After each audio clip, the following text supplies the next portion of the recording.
Nå, jeg vil gerne snakke om min drømmepraktikplads.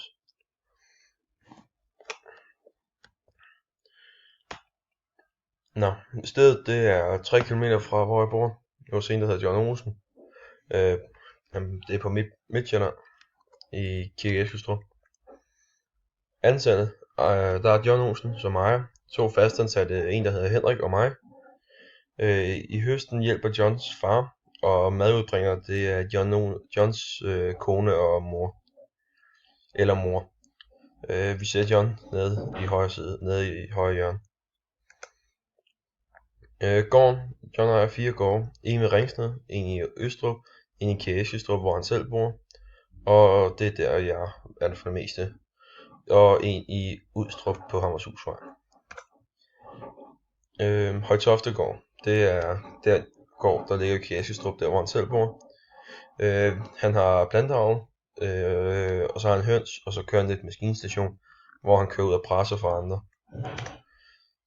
Planteavl, han driver 360 hektar jord.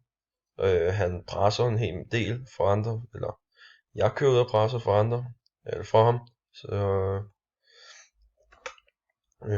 og maskinparken, jamen vi har 5 New Holland og 2 styks Lemken Stughaver, 5 fod Kværneland vendelov, som vi ikke bruger så meget, og 24 meter blå sprøjt, 24 meter bredt af gødningsbreder, New Holland og Ragnarok ny, en JCB gummigød, Kroharsvogn, 5 container til den, 25 tons lastvogn, en næsten helt ny Volvo lastbil, en gardintrailer til hønsene, en blokvogn, så vi kan fragte vores lift, så har vi 2 halmvogne i en længde på 12 meter, en stor møgspreder, 2-akslet, 2 stykker 6 meter lemkonsummaskiner, hvor vi så kun bruger den ene.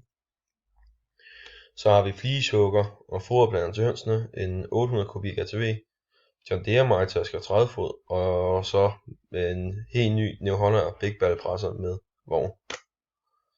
Høns. Vi har en årlig produktion på omkring 200.000 til 250.000 høns om året. Og vi bruger faktisk pænt meget tid på om sommeren, eller om vinteren hedder det. Og vi passer rigtig godt på dem. Det var så hvad jeg havde. Håber I kunne lide det. Eller håber du kunne lide det, Mathias.